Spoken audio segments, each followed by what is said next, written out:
Nous sommes la moyenne des personnes que nous fréquentons. Je suis Mathieu Stéphanie, entrepreneur récidiviste et cofondateur de Cosa Vostra, agence de conseil tech et créative.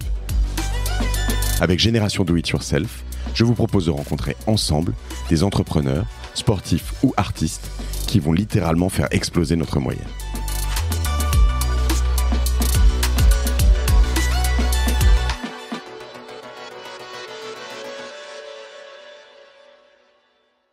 Tu saurais là me décrire une descente et une remontée ? Oui, complètement. Si on part de je sais pas à quel moment tu veux partir, comment tu te prépares et comment peut-être qu'on va pas remonter trop loin, mais si je te laisse là le micro, 2 minutes ou peut-être 3. non, mais en fait, ça part du moment où je suis sur la plateforme. J'ai un top officiel que je dois respecter à la seconde près. Et ensuite, j'arrive sur le câble officiel, je contrôle que tout mon équipement est préparé, je clipse ma longe qui me relie à ma ligne de vie, et là je me concentre pendant que les juges font le décompte, et au moment où j'entends le top officiel, je prends un maximum d'air. Tout cet air, ça devient mon carburant pour la plongée. Ensuite, je palme, donc c'est le moment où je vais caler toutes les parties mécaniques, le rythme du palmage, la compensation des oreilles, mon dynamisme.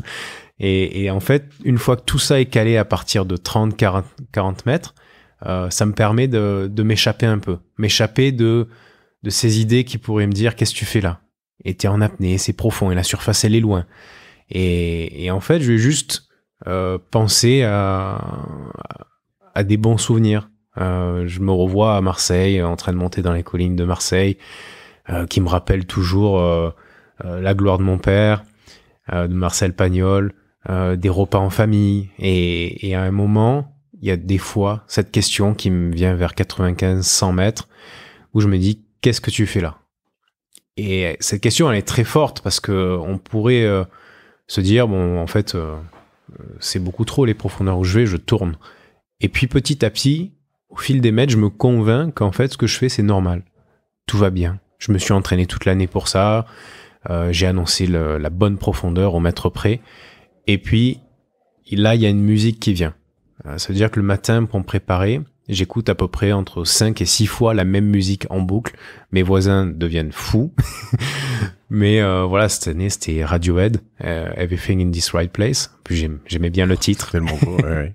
Un peu planant, très sympa. Et puis, mon cerveau me met cette musique en tête et je fais toute ma plongée avec cette musique. Quand j'arrive en bas, ça dure quelques secondes, en fait. Je prends un tag et je remonte. Mais ces quelques secondes me paraissent presque une éternité. Parce que on est déconnecté de tout repère. Et c'est ça qui m'a plu sous l'eau, à travers l'hypersensibilité. C'est que on n'a aucun repère de temps, ni de profondeur. On ne sait pas où on est dans l'espace en général. Donc on doit faire confiance essentiellement sur son ressenti.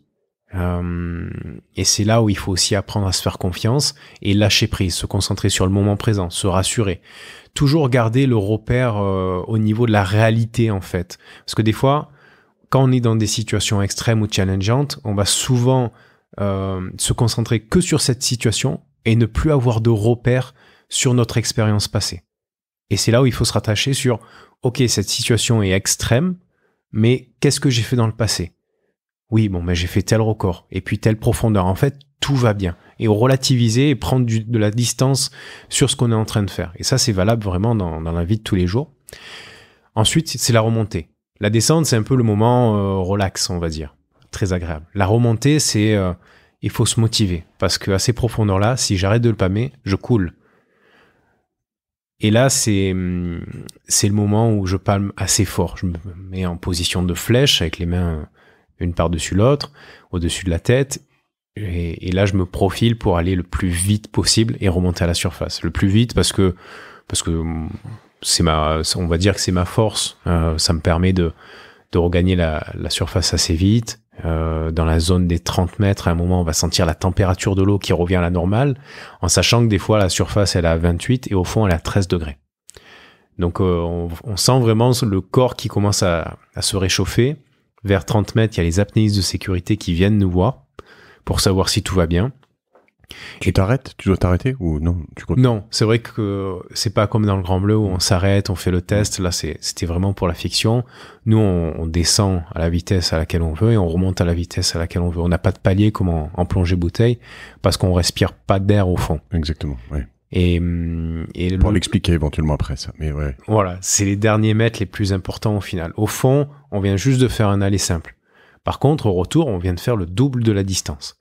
Donc les 5 derniers mètres, je me concentre pour percer la surface. Et au moment où je perce la surface, je respire très fort. Je lève le pince-nez, je me mets face au juge, je fais le signe OK et je dis I am OK.